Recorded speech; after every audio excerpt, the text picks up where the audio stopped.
Hi dear, welcome back to our platform Lokesh Rahul academy. So आज का जो हमारा टॉपिक है वो है इंटीग्रेशन की प्रश्नावली जो है 7.9 है। कौन सी प्रश्नावली है? 7.9। यानी कि मैंने जो योग परिभाषा से रिलेटेड आपके जो क्वेश्चंस थे, योग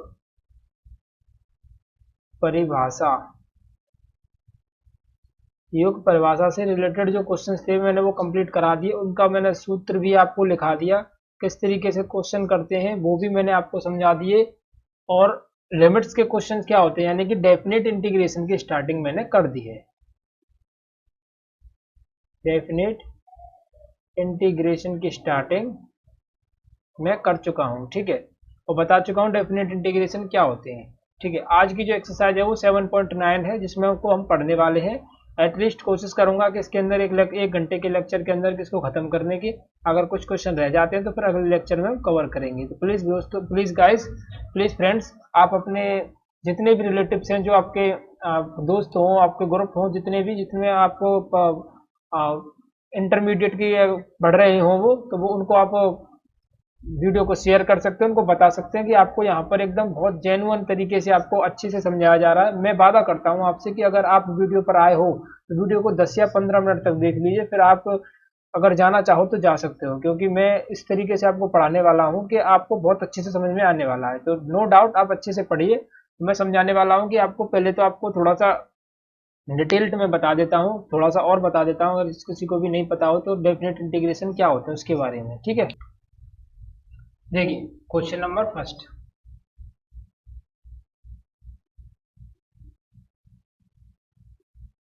क्वेश्चन नंबर फर्स्ट में आपको दिया हुआ है -1 से 1 तक लिमिट्स दी हुई है और x+1 दिया हुआ है।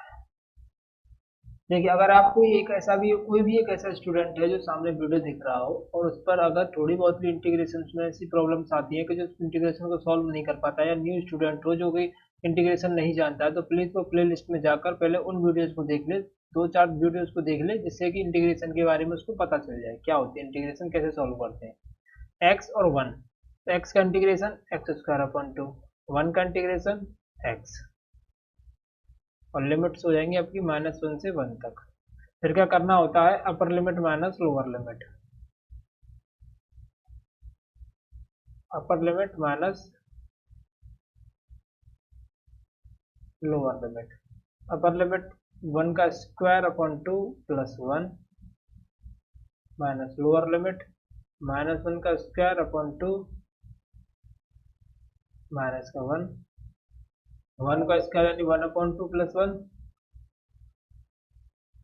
और 1² 1/2 -1, ये हो जाएगा 3/2 -1/2, 3/2 + 1/2, 3 और कितना था? 4/2, 4 से टिक कर जाएगा 2 बार। आंसर आ गया आपका 2। क्वेश्चन का आंसर कितना होगा अब आपका? क्वेश्चन का आंसर होगा अब आपका 2। इस क्वेश्चन को इस तरीके से सॉल्व करें, यानी अपर लिमिट, अगर इसको बिना लिमिट से करते तो इसका आंसर सिर्फ इतना ही था। तो लिमिट से करते हैं तो एक फिक्स्ड वैल्यू निकल कर आती है कि इस क्वेश्चन का आंसर इतना होगा। सो आई होप आपको ये क्वेश्चन समझ में आया हो। सिंपली पहले आपको इंटीग्रेशन करना है, उसके बाद फिर अपर लिमिट माइनस लोअर लिमिट कर देना है और सॉल्व कर देना है। इस तरीके से आपको इन क्वेश्चन के आंसर निकालने हैं। सो आई होप आपको अच्छे से समझ में आ गया होगा, कोई भी डाउट, कोई क्वेरी नहीं रही होगी।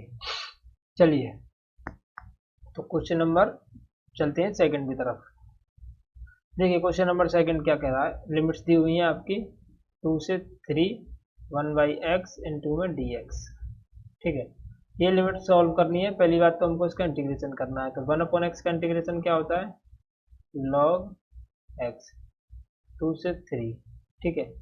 log x हो गया 1/x, 2x log x, और ये फिर 3 से 2 तक। अब इसका इंटीग्रेशन वो लिमिट्स रखते हैं इसके अंदर, log 3 माइनस का log 2, log 3 माइनस log 2, तो log एम एन का फॉर्मूला आप जानते होंगे, m/n, log की प्रॉपर्टीज होती हैं। log m/n में क्या होता है? log m minus log n, ये फॉर्मूला आप नोट कर लीजिएगा, इनमें बहुत ज़रूरत पड़ने वाली है। log m/n होता है log m माइनस का log n, log 3 minus log 2 कितना हो जाएगा जी? log 3/2। और इस क्वेश्चन का ये फाइनल आंसर निकल कर आ जाएगा। तो बहुत ही सिंपल क्वेश्चन था, बहुत ही इजी क्वेश्चन था। इस टाइप का क्वेश्चन आपको पूछा जा सकता है, ये कोई बात नहीं है, ऑब्जेक्टिव टाइप में पूछा जा सकता है इसका टाइप का क्वेश्चन। आई होप आपको समझ में आ गया होगा, प्लीज इसका स्क्रीनशॉट ले लीजिए। ठीक है, चलिए नेक्स्ट क्वेश्चन की तरफ चलते हैं। Question number third. Question number third दिखने में आपको थोड़ा सा लार्ज दिख रहा है, बड़ा दिख रहा है, बट इतना बड़ा जो दिख रहा है ना, इसका कैलकुलेशन थोड़ा सा टफ हो सकता है। नहीं, ज़्यादा से ज़्यादा कुछ नहीं है, बहुत ही इजी टाइप के क्वेश्चन है। बस आपको इंटीग्रेशन करते हुए चलना है, इंटीग्रेशन आपको करना आना चाहिए। और इंटीग्रेशन में अगर मेरे भाई किसी को भी, मेरे स्टूडेंट्स में जो सामने वीडियो दिख रहा है, अगर किसी को भी किसी भी प्रकार का डाउट होता है तो प्लीज़ प्ले लिस्ट में जाकर वो वीडियो को देख सकता है। अब देखिए आप, पहले इसका इंटीग्रेशन करते हैं तो 4x⁻³ + 1/3+1, ठीक है। फिर क्या हो जाएगा, -5 × x⁻² + 1/2+1 + 6 × x⁻1 + 1/1+1 + 9 × 1, 1 का क्या हो जाएगा x, 9x का क्या हो जाएगा, 9 का 9x। तो हो जाएगी आपकी लिमिट्स 1 से 2 तक। अब आप क्या, पहले इसका सॉल्यूशन कर लेते हैं। देखिए 4 से ये 4 कट जाएगा क्योंकि यहाँ पर 4 बनने वाला है। ये हो जाएगी x⁻4 माइनस जाएगा x⁻3/3 प्लस ये जब 2 हो जाएगा, 2 से ये कितनी बार कैंसिल होगा, 3 बार, 3x⁻2 + 9x 1 से 2। अब क्या करते हो, अपर limit minus lower limit. Upper limit यानी 2⁴ माइनस के 5 × 2⁻3/3 प्लस 3x की जगह पर हमको 2 रखते हुए चलना है। फिर क्या कर देना है, माइनस का साइन पर 1 रखना है इसकी जगह, x की जगह पर।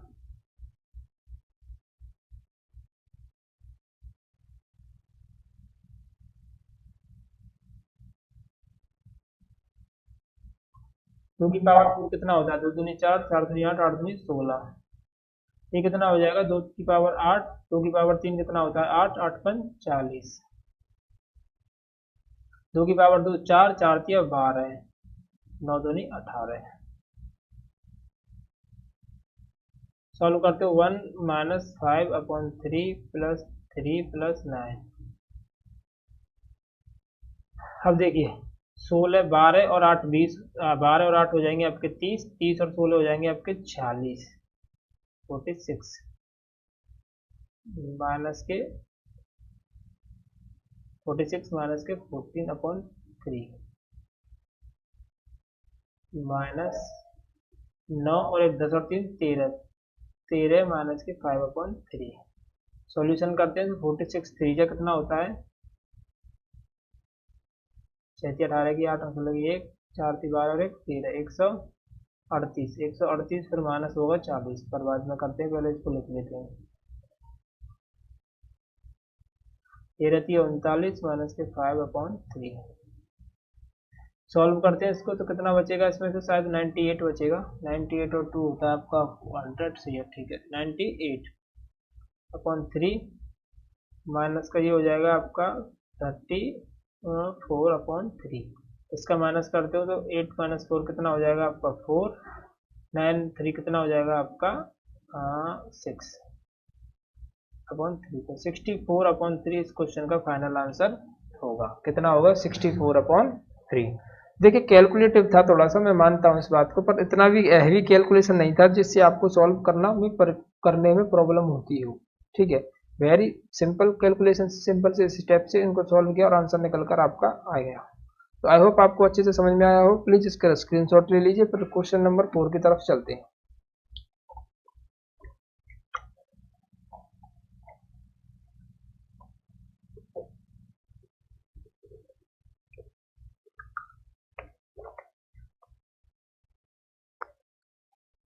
चलिए नेक्स्ट क्वेश्चन, क्वेश्चन नंबर 4।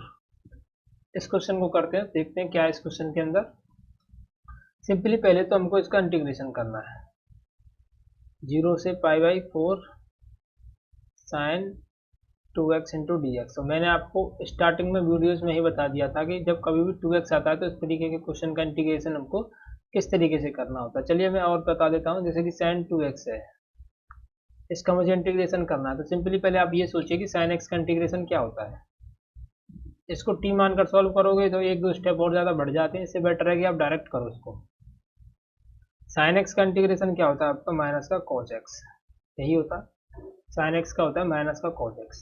तो ये जब यहाँ x आती है तो यहाँ पर भी x आती है, यहाँ 2x आएगी तो क्या करना पड़ेगा, तो क्या होगा इसका साइन 2x का हो जाएगा cos 2x, वो भी माइनस के अपॉन में आ जाएगा आपका 2। क्या हो जाएगा, ये जो 2x है फिर इसका इंटीग्रेशन जब आप करते हो तो अपॉन में 2 भी लगाना पड़ता है, तो साइन 2x का डायरेक्ट इंटीग्रेशन आप अगर करते हो तो माइनस का cos 2x अपॉन 2 लिखना पड़ेगा, माइनस का cos 2x अपॉन 2 लिखना पड़ेगा, और ये हो जाएगा 0 से π/4 तक। माइनस में बाहर निकाल लेता हूँ, 2 को भी बाहर निकाल लेता हूँ। 2 को बाहर क्यों निकाल रहा हूँ, क्योंकि इसके साथ एक्स फैक्स वगैरह कुछ भी नहीं है, सिर्फ एक कांस्टेंट वैल्यू है 2, बिल्कुल अलग निकाल देता हूँ मैं इसको। अब सिर्फ हमारे पास cos 2x बची है जिसमें मुझे वैल्यूज पुट करनी है, रख दीजिए माइनस के 1/2, एक्स की जगह पर मैं क्या रखूँगा π/4, फिर एक बार माइनस, फिर एक्स की जगह पर क्या रखूँगा 0, इससे इसको कैंसिल करूँगा तो ये π/2 बचेगा, cos π/2 माइनस के cos 0, ठीक है। अब देखिए माइनस के 1/2 cos π/2, cos π/2 की वैल्यू क्या होती है 0, cos 0 की वैल्यू क्या होती है 1, तो 0 -1 ये हो जाएगी, माइनस बाई माइनस कैंसिल हो जाएगी 1/2। तो क्वेश्चन का आंसर क्या निकल कर आ गया, बहुत ही आसान क्वेश्चन, इससे ज़्यादा आसान क्वेश्चन नहीं था अभी तक कोई भी। 1/2 आंसर निकल कर आया, वेरी सिंपल क्वेश्चन। आई होप आपको समझ में आया हो, बिल्कुल इजी स्टेप्स थे। साइन 2x का इंटीग्रेशन आपको आगे से याद रखना होगा, डायरेक्ट करेंगे माइनस के cos 2x upon 2। So guys कोई भी क्वेरी कोई भी डाउट अगर होता है तो आप प्लीज़ मुझे कमेंट करके ज़रूर बता सकते हो। नेक्स्ट क्वेश्चन की तरफ बढ़ते हुए चलते हैं, वो क्वेश्चन नंबर है आपका 5। देखिए क्वेश्चन नंबर 5 क्या कहना चाहता है, पहले तो इसको सॉल्व करते हैं, पहले तो लिख लेते हैं इसको, बाद में सॉल्व करते हैं। देखिए वेरी गुड, बहुत अच्छा क्वेश्चन, आपके लिए 1 मिनट का टाइम, जल्दी से बताएंगे कौन किसका आंसर बताएगा, और बहुत ही अच्छा क्वेश्चन है, पिछले क्वेश्चन से मिलता जुलता क्वेश्चन है, बिल्कुल वही क्वेश्चन है, समझ लीजिए। करिए इस फटाफट इसको।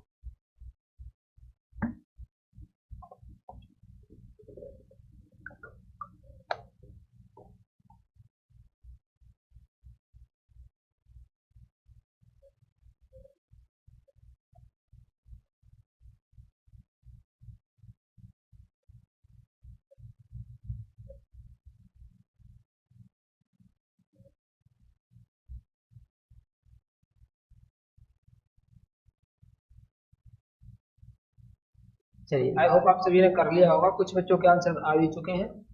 चलिए देखिए क्या करना है, पहले तो cos 2x का इंटीग्रेशन करना है, तो cos 2x का क्या होता है sin 2x अपॉन 2, इसमें माइनस नहीं आता है, 0 से π/2, 2 को हम बाहर निकाल लेंगे, sin 2x 0 से π/2, 1/2 sin 2x माइनस के sin 2 इंटू 0, ये क्या हो जाएगा 2 से 2 कैंसिल, यहाँ बचेगा sin पाई माइनस के sin 0, तो ये हो जाएगा 1/2 sin पाई, और sin 0 की वैल्यू क्या होती है आपकी 1, सॉरी 0। अब आपको sin पाई का वैल्यू ढूंढना है, तो sin पाई का वैल्यू क्या होता है, sin पाई का वैल्यू निकालते हो तो sin 90 में इसको ऐसा कर सकते हैं हम, sin 90 plus 90, sin 90 plus theta क्या होता है, sin 90 प्लस थीटा होता है आपका cos थीटा, ठीक है, क्योंकि साइन और कॉस इसके प्लस के होते हैं 90 प्लस के अंदर, तो साइन और कॉस, साइन और कोसेक प्लस के होते हैं, तो कॉस प्लस कुछ प्लस का ही आएगा ये, तो cos 90, और cos 90 का वैल्यू कितना होता है आपका 0, तो एटलीस्ट इसका आंसर 0 ही आएगा, 0 - 0, तो इसका आंसर 0 आ रहा है शायद, चेक करिए एक बार जरा। चलिए इस क्वेश्चन का आंसर कितना आया आपको 0 आंसर आ गया। आई होप आपको ये समझ में आया हो, तो बहुत ही इजी क्वेश्चन था, बस कुछ नहीं था, कुछ स्टेप्स थे जिनको हमको अच्छे से करना था, और आंसर आपका बहुत अच्छे से निकल कर आ जाएगा। ये था क्वेश्चन नंबर 5, आप प्लीज इसका स्क्रीनशॉट ले लीजिए, फिर बढ़ते हैं अगले क्वेश्चन, क्वेश्चन नंबर 6 की तरफ।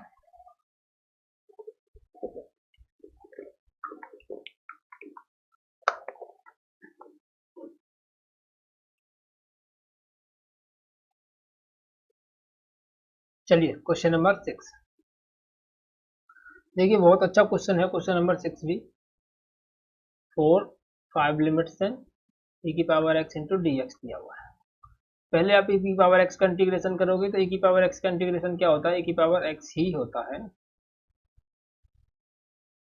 अब इसको आप क्या करोगे, अब e की पावर x 4 से 5 तक, फिर इसके लिमिट्स पुट करोगे तो e की पावर 5 माइनस e की पावर 4 आएगा, क्योंकि एक बार 5 रखोगे माइनस लगाने के बाद एक बार 4 रखोगे। तो अब क्या है, इसका आंसर आपको यही छोड़ना पड़ेगा, या फिर आप इसमें से कॉमन ले सकते हो। क्या, e की पावर 4 कॉमन लोगे तो e माइनस 1 लिखा जाएगा। कितना सरल क्वेश्चन था, 2 स्टेप्स में क्वेश्चन खत्म। आई होप आपने ये कर लिया होगा, मुझसे पहले कर दिया होगा, मैं यही आशा करता हूँ। चलिए तो नेक्स्ट क्वेश्चन की तरफ चलते हैं। जिस किसी का नहीं हुआ है वो इसका स्क्रीनशॉट ले सकता है, और कोई भी डाउट क्वेरी हो सकती है तो मुझे बताएगा।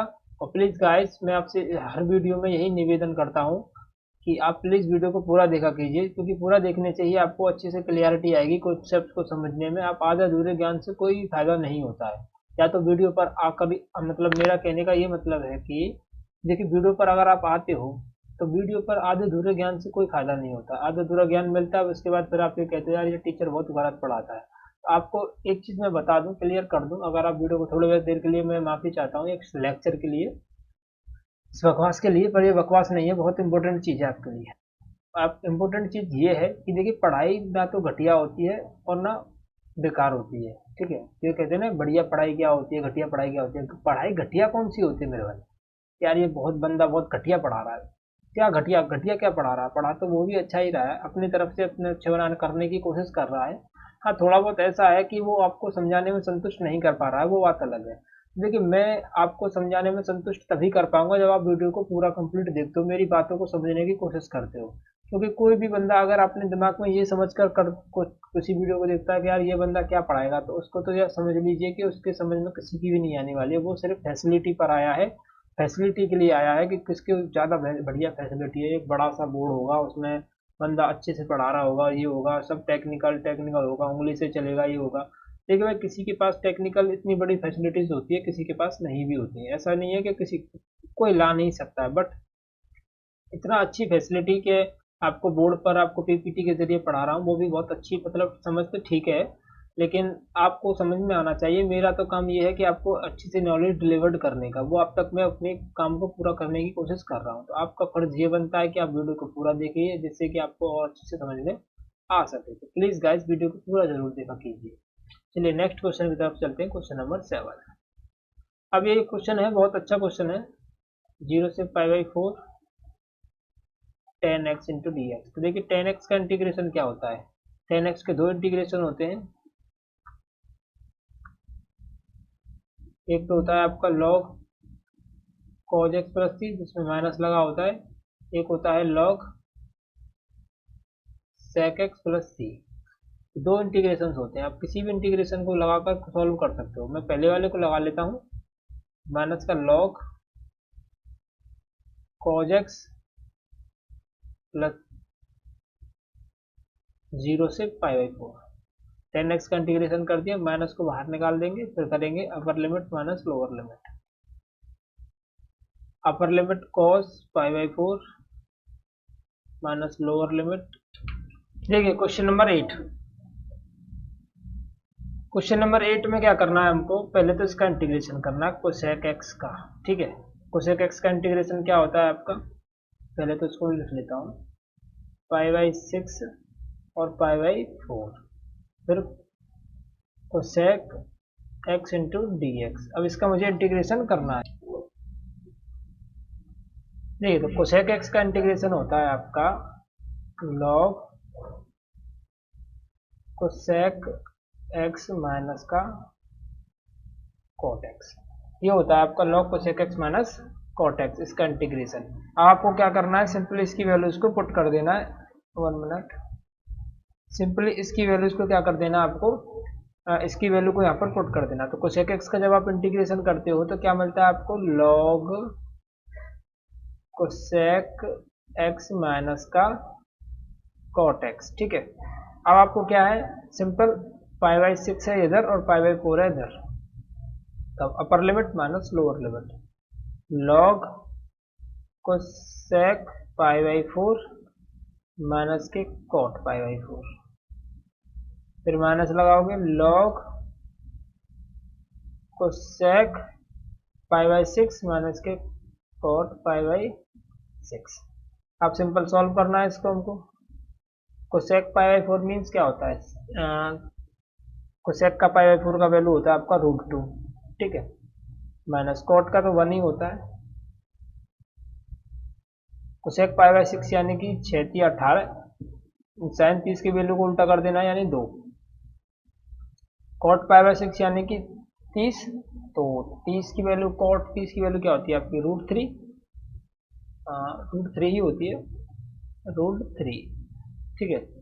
तो अब इनको सॉल्व कर लेते हैं, क्या है log m इसको मान लेते हैं और n इसको मान लेते हैं, log m minus log n, तो log m अपॉन n, और आंसर ये हो जाएगा इसका, ठीक है। देख लीजिए बहुत सिंपल क्वेश्चन है, ज़्यादा टफ क्वेश्चन नहीं है, सिंपली पहले हमको इंटीग्रेशन करना है, इंटीग्रेशन करने के बाद अपर लिमिट माइनस लोअर लिमिट को पुट कर देना है।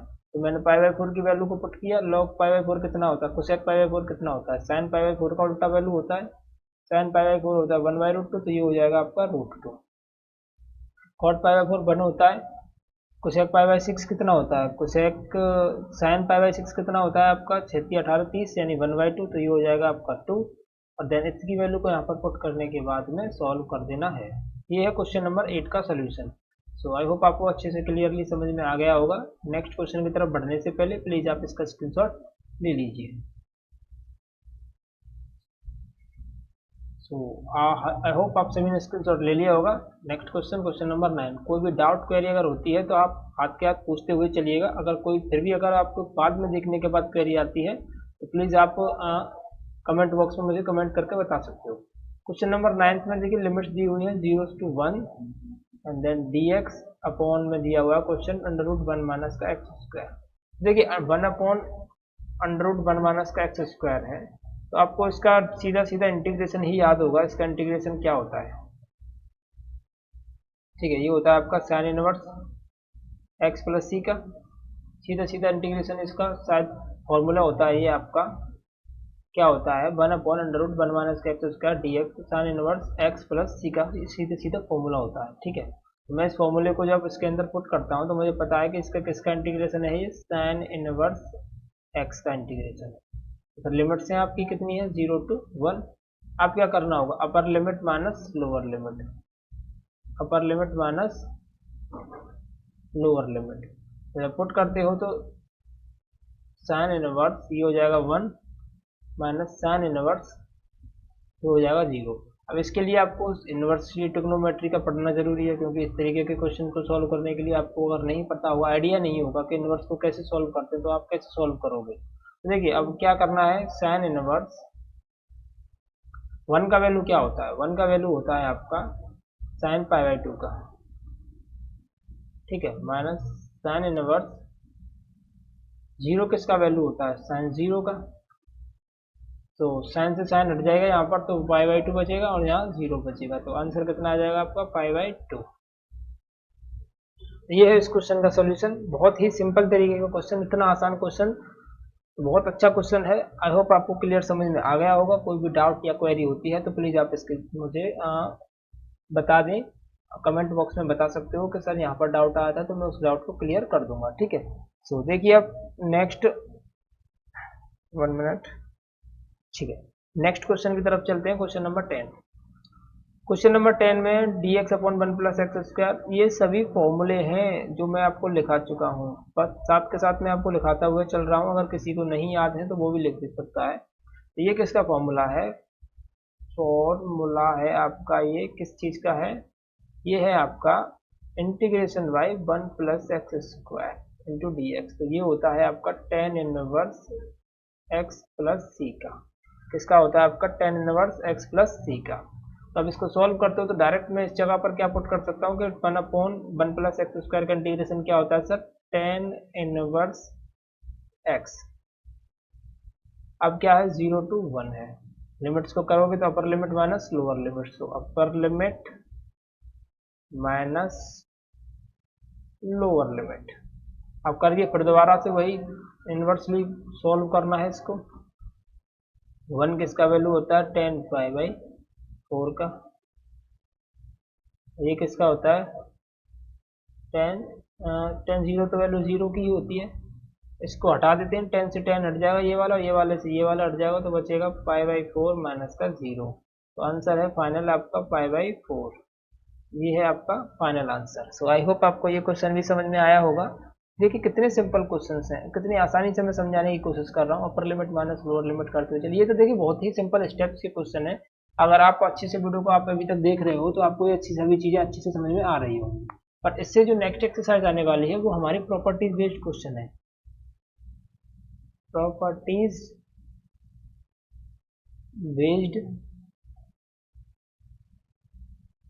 क्वेश्चन है, तो उनको बहुत आसान तरीके से समझाने की कोशिश करूंगा मैं, बहुत ही आसान तरीके का इस्तेमाल। ठीक है, बहुत ही आसान तरीके से मैं आपको समझाऊंगा। तो आई होप आपको ये समझ में आ गया होगा। तो प्लीज इसका स्क्रीनशॉट ले लीजिए। फिर बढ़ते हैं नेक्स्ट क्वेश्चन, क्वेश्चन नंबर 11 की तरफ। और मुझे बता दीजिएगा अगर मैं ज़्यादा स्पीड से पढ़ा रहा हूँ आपको, तो प्लीज़ मुझे कमेंट करके बता दीजिएगा, जिससे मैं आपको उस लेवल उस स्पीड से पढ़ाऊँ जिससे आप पढ़ना चाहते हो। ठीक है,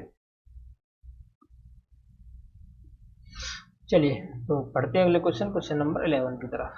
देखिए ये है आपका क्वेश्चन नंबर 11। अब 11वां क्वेश्चन है और देखते हैं क्या है, क्या कहना चाहता है। फर्स्ट ऑफ ऑल तो ये सीधा सीधा क्वेश्चन में आपको इस तरीके से दिया हुआ है कि 2 से 3 लिमिट्स हैं 1/x² - 1 इंटू डी एक्स।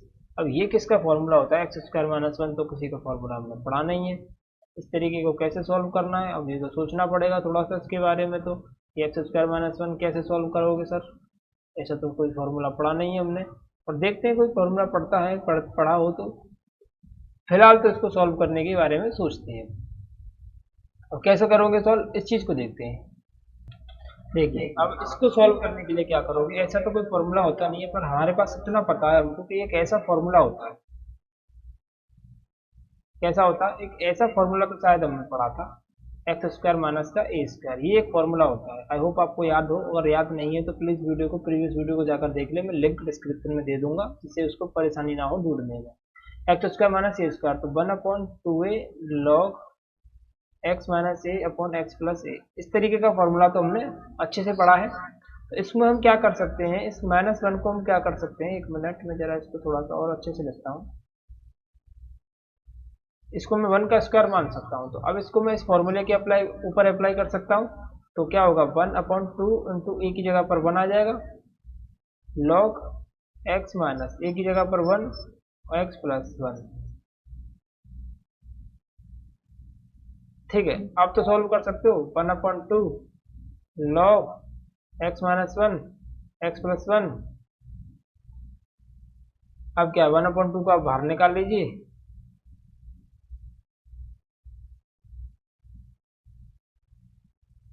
ठीक है, अब इतना करने के बाद आप अपर लिमिट माइनस लोअर लिमिट कर दीजिए। अपर लिमिट इतना 3 - 1 अपॉन 3 + 1 माइनस लोअर लिमिट कितना, लोअर लिमिट है आपका 3,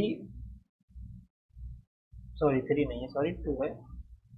2 - 1 और 2 + 1 सॉल्व कर लेते हैं। 1/2 log ये हो जाएगा 2/4, तो 2/4 log 1/3। ठीक है, इसको सॉल्व करते तो 1/2 आ जाएगा। इसमें अगर चाहो तो m-1 का फॉर्मूला लगाकर इसको सॉल्व कर सकते हो, वरना आप यहीं पर भी छोड़ सकते हो। m-1 का फॉर्मूला लगाओगे तो log m minus log n करोगे तो log m/n आएगा।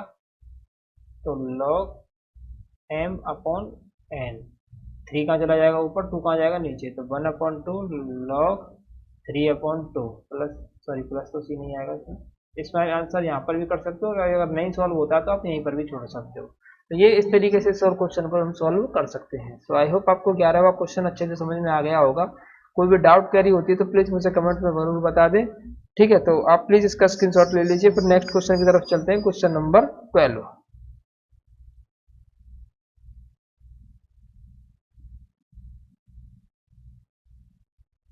चलिए क्वेश्चन नंबर 12 को देखते हैं। क्वेश्चन नंबर 12 है 0 से π/2 तक लिमिट है इसकी, 0 to π/2 तक इसकी लिमिट दी हुई है। और cos square x into D x दिया हुआ है। अब फर्स्ट ऑफ ऑल हमको cos स्क्वायर x का करना है। cos स्क्वायर x तो हमको कोई भी फॉर्मूला भी नहीं होता है, तो पहले फॉर्मूला से तो निकालना पड़ेगा। cos स्क्वायर x का वैल्यू क्या होता है, cos 2x is equal to two cos square x minus one. अब कॉज स्क्वायर एक्स का वैल्यू निकालेंगे। मैंने फॉर्मूले अब बहुत अच्छे से लिखा चुका हूँ, फॉर्मूले को अच्छे से समझा चुका हूँ किस तरीके से क्वेश्चंस को करते हैं। जैसे कॉज स्क्वायर आ जाता है तब क्या करते हैं, साइन स्क्वायर, बहुत अच्छे से समझाया हुआ है। आई शपथ में मजाक नहीं कर रहा हूँ आपसे। अगर आप मेरी कोई किसी को भी इस तरीके का डाउट आ रहा है कि सर कॉज स्क्वायर आपने कैसे ले लिया, कहाँ से ले लिया, किसी को भी थोड़ा सा भी डाउट आ रहा है तो प्लीज वो मेरी प्रीवियस वीडियो को जाकर देख ले। मैं मजाक नहीं कर रहा हूँ आपसे, वादा करता हूँ कि अगर आप प्रीवियस वीडियो को जाकर देख लोगे तो इस तरीके का कोई भी डाउट अगर आपके दिमाग में आए तो तभी भी चैनल को अनसब्सक्राइब कर देना। अगर आपने सब्सक्राइब किया हुआ है तो कोई भी डाउट नहीं रहेगा, आप प्लीज जाकर के देख लीजिएगा, कोई भी डाउट नहीं रहेगा। तो देखिए ये वन में यहाँ पर लेकर आता हूँ, तो cos 2x plus one upon two बराबर में cos square x. cos square x की वैल्यू को मैंने निकाल लिया है, अब इसको मैं रख देता हूँ। तो cos 2x plus one upon two, ठीक है, इनटू में dx। 1/2 को मैं बाहर कर दूंगा क्योंकि 2 एक वैसी वैल्यू है आपकी। बचा आपका cos 2x प्लस वन। अब क्या है, इसका इंटीग्रेशन कर दीजिए। मैंने बताया था cos 2x का क्या कर होगा, sin 2x upon two, one का क्या हो जाएगा x, 0 टू π/2। लिमिट्स को पुट कर देते हैं, 1/2 अपर लिमिट, अपर लिमिट क्या होगी आपकी, sin 2 into π/2 upon two plus π/2 minus, ये क्या होगा, sin 0 की वैल्यू 0 हो जाएगी, ये तो सभी 0 हो जाएगा, इसका तो कोई मतलब ही नहीं निकलता है। लिखो लिखो मत लिखो, चलो लिखना पड़ेगा। अब ये 2 से 2 कैंसिल हो जाएगा। sin 90 की वैल्यू, sin 90 की वैल्यू क्या होती है, 0 होती है एटलीस्ट। एक बार चेक कर लेते हैं, sin 90 प्लस 90 करते हैं तो sin 90 प्लस 90 क्या होता है, sin 90 plus theta cos 90, cos 90 की वैल्यू 0, ये भी 0 हो जाएगी तो इसको भी 0 होना पड़ेगा, 0/2 प्लस π/2, ये भी 0 तो पाई 1/2 इंटू π/2 कितना हो जाएगा π/4। इस क्वेश्चन का आंसर कितना आएगा, π/4 आएगा। आई होप आपको समझ में आ गया होगा। प्लीज़ गाइस, अगर आपको थोड़ी सी भी इंटीग्रेशन में ऐसा लग रहा हो कि सर यार कुछ करा रहे हैं पर लेकिन थोड़ा थोड़ा दिमाग में आ रहा है किस तरीके से डायरेक्ट इंटीग्रेशन को कर देते हैं, इस तरीके सॉल्व कर रहे हैं, सो प्लीज़ गाइस आप कोई भी टेंशन लेने की ज़रूरत नहीं। आप अभी आए हो कोई दिक्कत नहीं, देर आए दुरुस्त आए, पर टेंशन लेने की ज़रूरत बिल्कुल भी नहीं है क्योंकि आप अगर आ चुके हो चैनल पर तो आपको खाली हाथ नहीं जाने दूंगा मैं। आप मेरी प्रीवियस वीडियो को जाकर देख लीजिएगा, मैं लिंक दे दूंगा डिस्क्रिप्शन में, आप जाकर देख लीजिएगा। कोई भी डाउट अगर आपका रह जाए तब मुझे आप कमेंट कर दीजिएगा। वैसे मैं श्योर हूँ 100% कि आपका कोई भी डाउट नहीं रहेगा।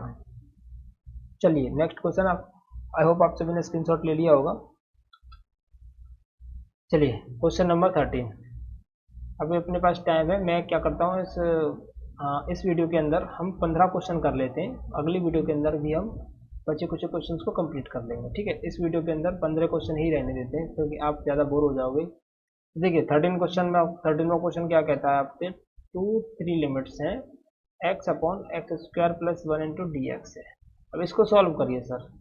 अब इसको सर सॉल्व कैसे करोगे, इसका तो कोई फॉर्मूला बन ही नहीं रहा है। तो हमने तो एक चीज़ पढ़ी थी ना, क्या पढ़ी थी, सब्स्टिट्यूशन मेथड, सब्स्टिट्यूशन मेथड को पढ़ा था। एक मिनट जरा रुकिएगा, ठीक है कोई दिक्कत नहीं। क्या पढ़ा था हमने, सब्स्टिट्यूशन मेथड को। तो सब्स्टिट्यूशन मेथड में हमने क्या पढ़ा था कि किसी एक वैल्यू को हम टी मानते थे जिससे कि हमारा ऊपर वाला सेम आकर निकल आता था। तो मैं एक्स लानी है मुझे, तो नीचे वाले में क्या टी मानना होगा, तो मैं मान लेता हूँ टी बराबर एक्स स्क्वायर प्लस वन को पूरा। तो क्या हो जाएगा ये D T upon D x. Integration अवकलन करना पड़ेगा इसका, तो ये हो जाएगा 2x, तो डी टी अपॉन टू बराबर निकल कर आ जाएगा x इंटू डी एक्स। और देखिएगा जरा ऊपर वाला निकल कर आ गया क्या, देखिएगा ठीक तरीके से देखिएगा, ऊपर वाला बिल्कुल सेम निकल कर आ चुका है हमारा, ठीक है। तो ऊपर वाला निकल कर आ चुका है तो क्या होगा, x इंटू डी एक्स की वैल्यू हम डी टी बाई टू करेंगे। पर इनमें एक चीज़ बहुत ही ज़्यादा इंपॉर्टेंट होती है, वो मैं आपको समझाने की अच्छे से कोशिश करूंगा, आप समझने की भी अच्छे से कोशिश करोगे। वो क्या होती है कि अगर क्वेश्चन के अंदर लिमिट्स नहीं दी होती, सिर्फ सिंपल क्वेश्चन होता तो मैं डायरेक्ट रखता इसकी जगह पर x इंटू डी एक्स की जगह पर डी टी बाई टू और इसका सीधा आंसर निकाल लेता। लेकिन इसमें डी टी जो लिमिट्स दी होती ना, इनकी वजह से मुझे इन लिमिट्स को भी चेंज करना पड़ता है, किसके अकॉर्डिंग, जो माना है उसके अकॉर्डिंग। 1 मिनट जरा, तो मुझे क्या करना होता है, मुझे क्या करना होता है, जैसे मैंने अगर t बराबर एक्स स्क्वायर प्लस वन बराबर मैंने t को मान दिया है, ठीक है। अगर ये लिमिट्स वाला क्वेश्चन नहीं होता, सीधा सिंपल यानी कि आपका इंडेफिनिट इंटीग्रेशन होता, तो मैं इसमें डायरेक्ट वैल्यूज पुट करता और आंसर को निकाल देता। लेकिन जब लिमिट्स दी होती हैं तो t की वैल्यू को जो माना है उसके अकॉर्डिंग हमको लिमिट्स को भी चेंज करना पड़ता है। तो लिमिट्स को कैसे चेंज करते हैं कि हमने t बराबर माना था एक्स स्क्वायर प्लस वन, तो पहले मैं रखूंगा एक्स की जगह पर दो, तो जो हो जाएगा दो का स्क्वायर प्लस वन, ये हो जाएगी फोर प्लस वन, तो टी बराबर निकल कर आ गई फाइव। यानी कि जो न्यू लिमिट निकल कर आई है लोअर वो आई है फाइव, ठीक है। अब टी बराबर अब रखनी है मुझे तीन, तो तीन रखूंगा तो तीन का स्क्वायर प्लस वन, तीन का स्क्वायर नौ प्लस वन, तो टी बराबर निकल कर आई है मेरे पास दस। अपर लिमिट निकल कर आ गई दस। अब ये निकलने के बाद पाँच और दस निकल आई, तो अब ये न्यू लिमिट बन गई। पहले जो क्वेश्चन दिया हुआ था जिसमें हमने एक्स स्क्वायर प्लस वन और एक्स था, तब लिमिट थी टू और थ्री, पर जब हमने टी को मान लिया तो लिमिट चेंज हो गई फाइव और टेन में। और चेंज कैसे करते हैं, एक एक करके वैल्यूज को जिसको जो माना है उसके अंदर रख देते हैं, ठीक है। आई होप आपको समझ में आ गई होगी। अब देखिए एक्स इंटू डी एक्स की जगह पर था डी टी अपॉन टू, नीचे माना जाएगा सिर्फ ओनली टी, बाकी की सभी वैल्यूज मैंने रिप्लेस कर दी एक्स इंटू डी एक्स की जगह पर जी। ये कहाँ चला जाएगा, ये कहाँ चला जाएगा, ये बाहर निकल कर आएगा वन बाई टू, ठीक है। फाइव से टेन वन बाई टू बाहर, और ये हो जाएगा one upon T into D T. अब इसका आपको क्या कर देना है, इसका आपको कर देना है अब समाकलन। क्या कर देना है, इसको समाकलन कर देना है। तो one by to, one upon T क्या होता है लॉग टी, फाइव से ten one upon T log five, sorry ten आएगा, पहले अपर लिमिट आएगी फिर आएगा लोअर लिमिट, फिर आएगा टेन माइनस के लॉग फाइव, ठीक है। One by two formula use करेंगे लॉग एम अपॉन एन का, लॉग टेन अपॉन फाइव आ जाएगा, ये कितनी बार cancel, one by two log two. ये आपका फाइनल आंसर होगा इस क्वेश्चन का। सो आई होप आपको लिमिट चेंज करना आ गया होगा। कोई भी डाउट क्वेरी होती है तो प्लीज़ गाइस आप मुझे कमेंट करके ज़रूर बताएंगे। कोई भी क्वेरी आती है तो, कोई भी दिक्कत आती है तो लिमिट चेंज करने में आप मुझे बताओगे, आप प्लीज़ इसका स्क्रीनशॉट ले लीजिए।